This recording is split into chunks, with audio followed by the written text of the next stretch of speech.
Dr. Steve A. Camarota is the Director of Research at the Center for Immigration Studies, an independent, nonpartisan, nonprofit research organization seeking to provide immigration policymakers, the academic community, news media, and concerned citizens with reliable information about the social, economic, environmental, security, and fiscal consequences of both legal and illegal immigration into the United States. Stephen has been with the Center for 15 years. His area of expertise is economics and demographics. He holds a Ph.D. from the University of Virginia in public policy analysis and a master's in political science from the University of Pennsylvania. Stephen is married. He and his family live in Washington, D.C. Dr. Stephen Camarota, welcome to the Global Freedom Report. Thank you for having me. It's a pleasure. What's it like living in Washington, D.C., the heart of the political machine and bureaucratic mechanism we call government? Well, in truth, for the average person, it's just like living anywhere else except the job market is always better. And it's more expensive to live. But other than that, and it's pretty congested, but it's congested in other areas. But if you're looking for a job, Washington is always a better place to be. I mean, that's just reality. Not necessarily because it should be like that, but that's just how it is. That's interesting. Well, the rest of the country is mired in depression. Washington has jobs. Do you find I'm just curious, I want to expand on this. Do you find yourself unable to stand by whatever your personal convictions are in the face of constant calls for political correctness and the unspoken threat of attack if you fail to toe the political line? The reason I'm asking, by the way, is Judge Andrew Napolitano, which I'm sure you're familiar with him, he calls it Potomac fever. He says good people develop that if they spend too much time in Washington. You've been there for quite a while. Washington is, especially on issues like immigration, political correctness does reign supreme. There is a whole professional group of people whose sole job is to find grievances, particularly grievances based on ethnicity. And so, sure, there's a lot of professional ethics out there, and Washington is a big magnet for them. And so in that sense, Washington is politically correct, but it's certainly no worse and maybe in some ways better than a lot of American universities or even corporations in the United States. A kind of political correctness, unfortunately, is a kind of a feature of American life here, and I would say everywhere.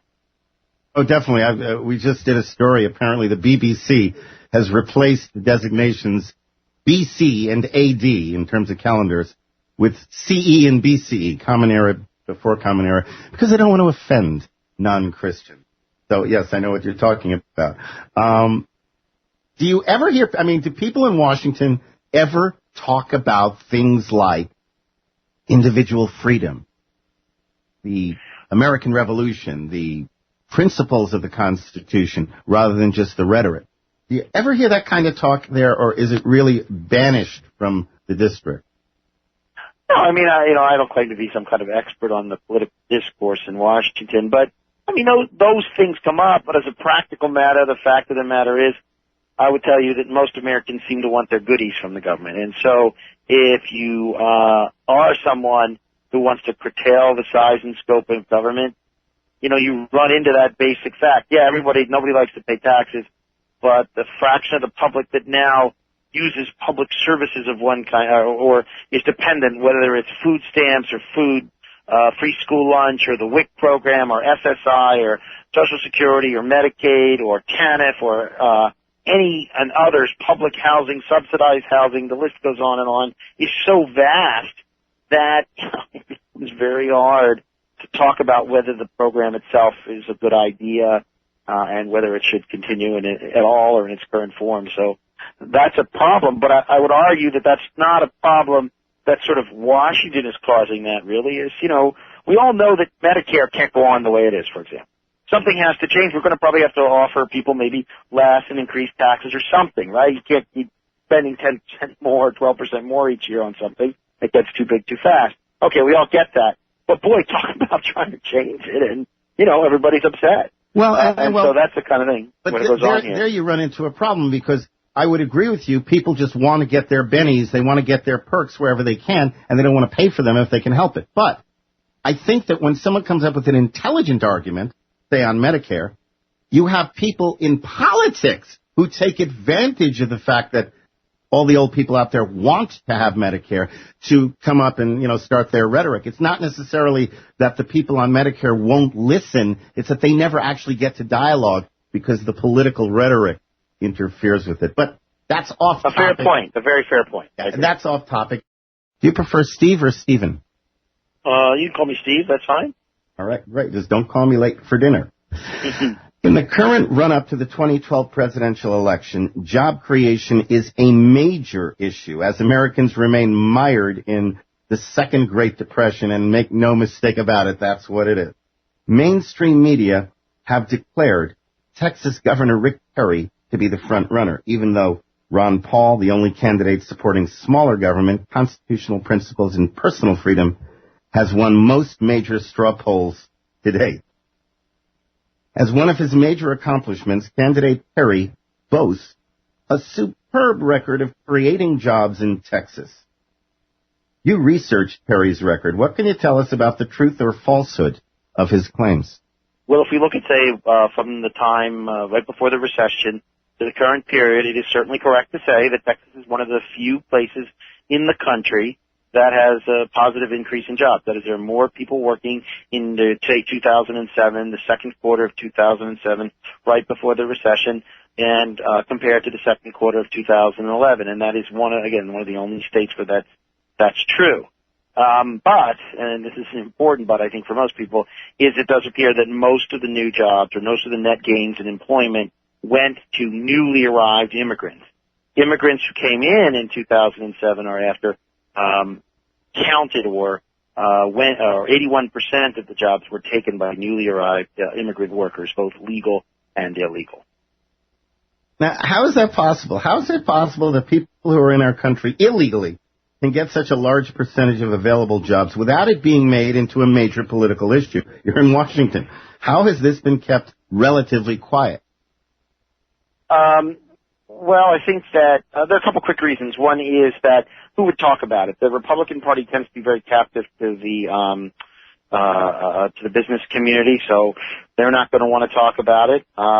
In general, libertarians like Ron Paul, they don't have a lot of concern about who gets the job per se. A lot of those folks, not all, but like folks at Cato Institute and folks, so forth, are sort of post or transnational in their perspective. It doesn't matter if all the jobs go to newly arrived immigrants. They hope that doesn't happen, but that's not really a concern. So that's on sort of the Republican side. On the Democratic side, they tend to identify strongly with the illegal immigrants, so they're not going to be calling attention to this kind of development.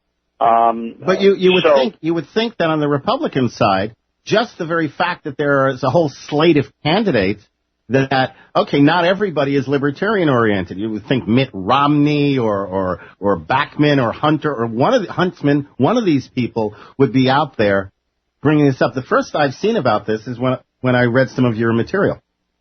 Right, but if you look closely though, Bachman has actually been someone, but someone like Perry has never been all that engaged on the immigration issue, and he's kind of not favored a very muscular enforcement approach, partly because he sees it as the business community wants it and doesn't want to make waves. And someone like the former governor of Utah, of New Mexico, or the governor of Utah, both of them are, very much in favor of large-scale immigration. They're not very concerned about illegal immigration. They'd like to give amnesty to illegal immigrants. So a lot of these folks are pretty committed. Rick Santorum, for example, is very much in favor of increasing the level of immigration. So most of these folks are not going to be that likely to call attention to immigration because most Americans and most Republican voters are not where they are on the issue. So don't want to call attention to stuff that's going to tend to alienate the people you're trying to win over. And most of these candidates, like I said, have a very, not say open borders, but high immigration in general is their orientation. Do we know what kind of jobs have been created? This is Texas we're talking about, by Governor Perry in the last several years. Well, if we look at the kind of jobs that immigrants got? Because that's is the immigrants only got jobs, say, as dishwashers and working in the field or, painting houses? Well, it turns out that about 40% of the jobs of the immigrants, I should say, who took a job, have at least some college. Now they got, even more than that, obviously 60% or so, have no college of any kind.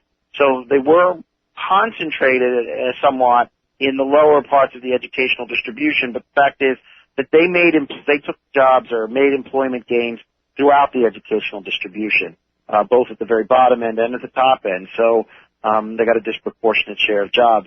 One thing I didn't say is one of the things that's so strange about the large share of jobs going to immigrants in Texas is that the native-born accounted for the overwhelming share of population growth in the state for those of working age, where all the workers are drawn from, 16 to 65 years of age. So natives accounted for 69% of the population growth in the working age, but they didn't get anywhere near that fraction of the increase in employment.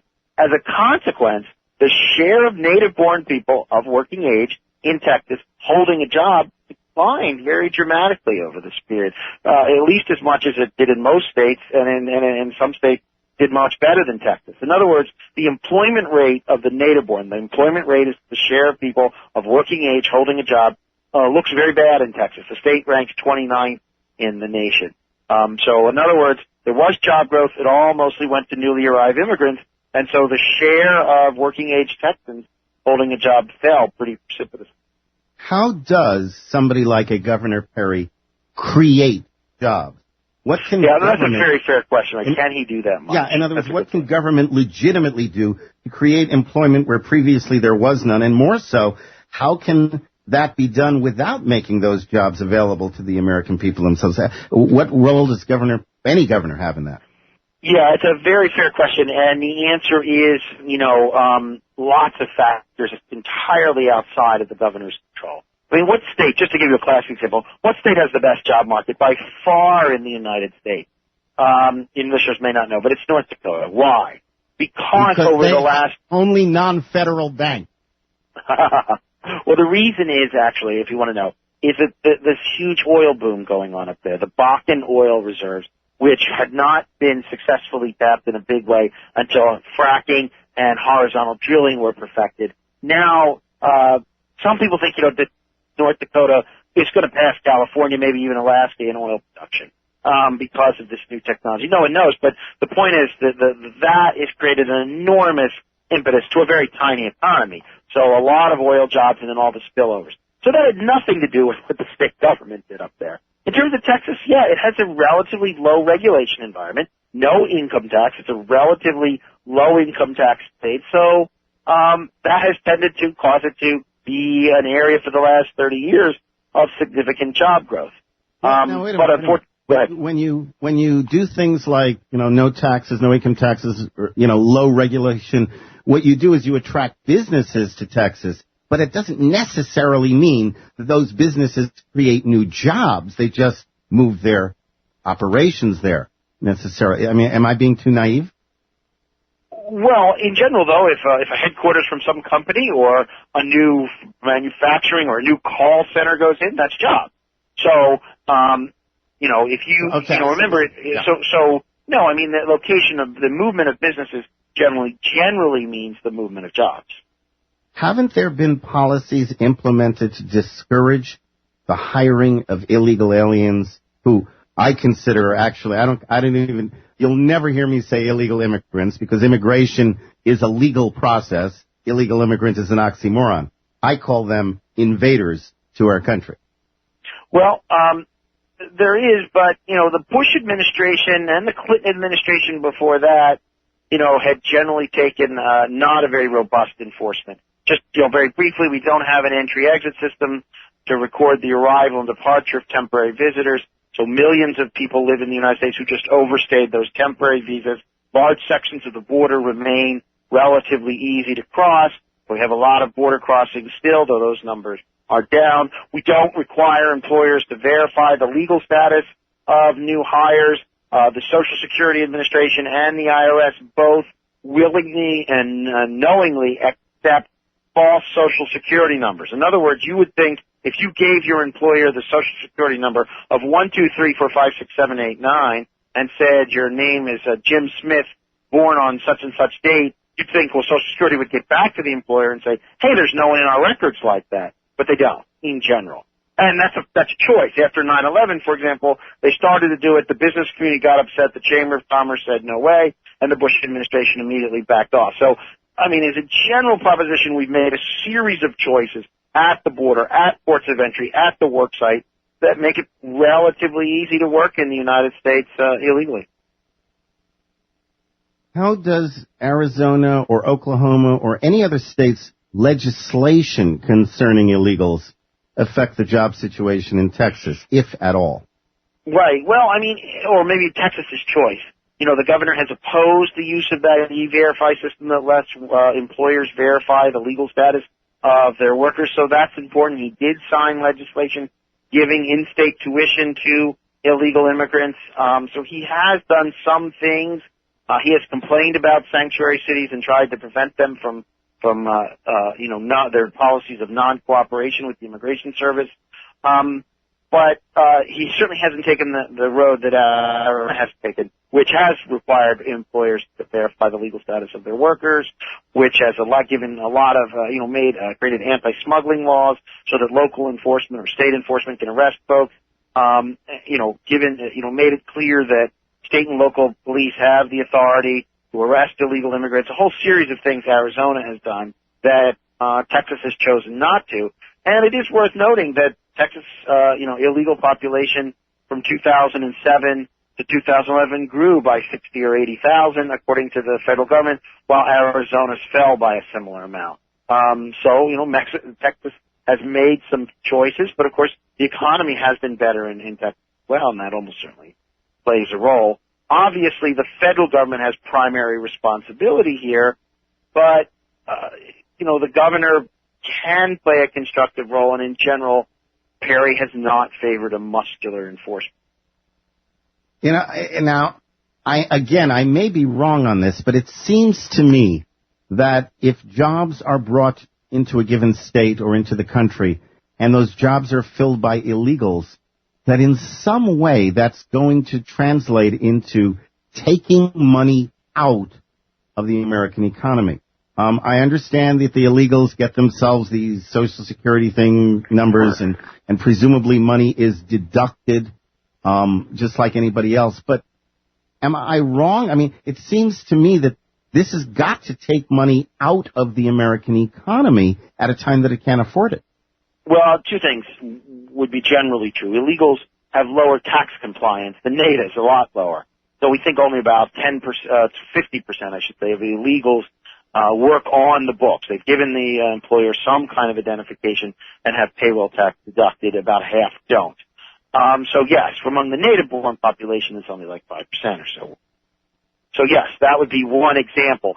But they're still here. They're driving on the roads. They need police and fire protection. And most importantly, their kids are in school. They access the health care system. And so, yes, there is a fiscal problem.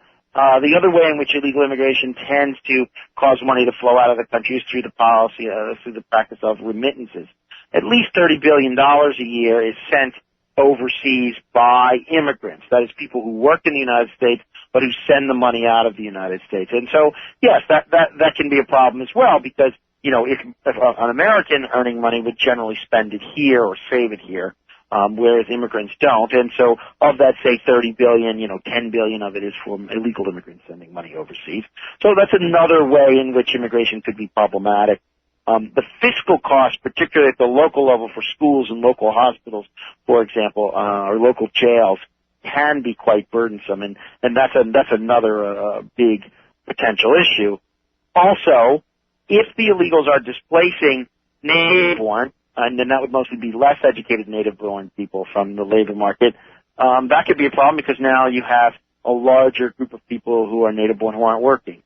And there's evidence that that's going on. So that would be, I guess, maybe three ways in which illegal immigration would do what you would suggest that it would create economic and fiscal problems. Which raises the next question, which is, doesn't that aspect of it conjure up, why doesn't that aspect of it conjure up some kind of opposition. I mean, I understand what you explained before about the politics of why many don't want to get involved with this, but there should be some out there who are concerned. Do we have any idea how much money is being lost to our economy as a result of this problem? Well, people have tried to estimate how big the fiscal cost, the difference between what illegals pay in taxes, and they do pay some taxes. Some are paid on the books, and of course in Texas that wouldn't matter because for the income tax of Texas, because it doesn't have one. And of course when they buy things, they pay income tax, or even when they rent a property indirectly through their landlord, they're paying property tax. But most people think it runs into tens of billions of dollars, the difference between what illegals pay and what they use in services. Just as a minor point, but it matters methodologically. Many of the biggest costs are associated with the U.S.-born children of illegal immigrants who are awarded American citizenship at birth, and whether they should be or not is a question for constitutional scholars to debate. The Constitution is ambiguous on this point. But those costs can be very big because, as you might guess, we spend almost $10,000 or roughly $10,000 a year in public school per kid, and there are millions of children of illegal immigrants in our schools, and those costs total over $30 billion a year right there. So, we're talking some significant money, and those impacts can be very large at the state and local. So wouldn't you expect at least some people to be coming forward to be, starting an issue around it simply because of the amount of money leaving the country? Yeah, we had that, but as you pointed out at the outset, political correctness is a kind of stifling blanket on intelligent discourse in the United States on several issues. In immigration, it's probably the worst. Because, for one thing, if you begin to look at it, let me give you one example. If you think illegal immigration is a problem on the fiscal side, you'd have to also look at the research and as well as common sense, and you'd have to conclude that unskilled immigration on the legal side is even a bigger fiscal problem because the legal immigrants are eligible for everything, but like their illegal counterparts, they don't make much money and don't pay much in taxes. See, the primary reason illegal immigrants create a large fiscal cost isn't so much their illegality, but rather that they tend to come to the United States with relatively few years of schooling, earn very modest wages, and thus pay very little in taxes, even when paid on the books. But because they tend to have relatively large families and because they tend to be low income, they tend to use a good deal in public services. But so if you looked at the illegals, you'd have to look at, say, the legal component, which is unskilled, which is very high. Only about half of legal immigrants have any college. And maybe less than a third, maybe a fourth, a little more, have a bachelor's degree. So, there are problems with the legal immigration system, and I think that folks who once you start to look at all that, you'd have to look at a lot, and people don't want to touch it. For those reasons, I said the Democratic Party has its agenda. Immigration is clearly shifting the political balance to the Democrats. It's significantly increasing the number of Democratic voters. And it's doing all kinds of other things to society that's making the arguments of Democrats heard more sympathetically. Take the issue of the uninsured. About 3/4 of the growth in the uninsured is new immigrants and their kids over the last 10 years. But the point is, when you have 50 million uninsured at the end of the day, it makes an argument for expanded government role in healthcare much more sympathetically heard by everyone. That, coupled with the extra votes the Democrats get, make it very hard for the Democratic Party to deal with this question, even if it's low-wage workers who the Democrats claim to represent, you take it on the chin. In the Republican Party, Republican voters sense a problem, but the elite doesn't want, to be called racist or bigoted about calling attention to any of this. And quite frankly, the Republican leadership doesn't care that much about low-income workers, and they're very close to the business community. Plus, and this is a dilemma for people who want small government, if you want to enforce the law, you have to do things like require employers to verify the legal status of workers, and you can see why someone like Ron Paul would immediately oppose that. And so, even if you're upset about illegal immigration, you might still say, the heck with it, I'm not going to do anything about it because I'm worried about expanding the role of government. So, you see what I'm saying? So there's just a kind of confluence of issues that tend to prevent us from doing anything about it. Both government and media claim, and have claimed for a long time, that there are many jobs Americans simply will not do. Has that ever been tested out? I mean, it's a claim, but I personally don't believe it, especially during a depression, okay, that, most Americans who are looking for work will take almost anything they can get. That would be my impression. Has it ever been checked out? Is there any truth to that? There are jobs that Americans just won't do. Well, here's 2 points you have to keep in mind. One is the wages, benefits, and working conditions make an enormous difference, right? Would you be willing to take a hot, nasty job in a meat slaughterhouse, on the kill floor, as they say, for $10 an hour? Well, probably not. For 20, well, I'd look at it. For 30, well, you might take it, and that's how economic works. So if immigrants come in and take it at 10 or 12, the wages don't rise, and so that is an important consideration. So if you say immigrants only take jobs Americans don't want, you need a sort of dependent clause at the end of the sentence that says, at the wages employers are currently paying, and benefits and working conditions matter as well. Second point is, you can actually look at basically every occupation in America, and there are no occupations done only by immigrants. In fact, there are virtually no majority immigrant occupations anywhere. So overall, even if you were to look at meat and poultry processors, 2/3 are native born. 3/4 of janitors in the United States, nearly 60% of maids in the United States are U.S. born. So immigrants are a large share, but it's kind of absurd when there are 1.5 million native-born maids, or 2.5 million, very roughly, native-born construction laborers say their jobs Americans don't do, their jobs Americans don't want. And people say that, but, most people who do them are Americans. All right. My guest has been Dr. Stephen A. Camarota, the Director of Research at the Center for Immigration Studies. Thank you for being with us today. I really appreciate your insights into this issue. If you'd like to become more involved, please to www.cis.org. Thanks again, Steve. Keep it up. Thanks for having me.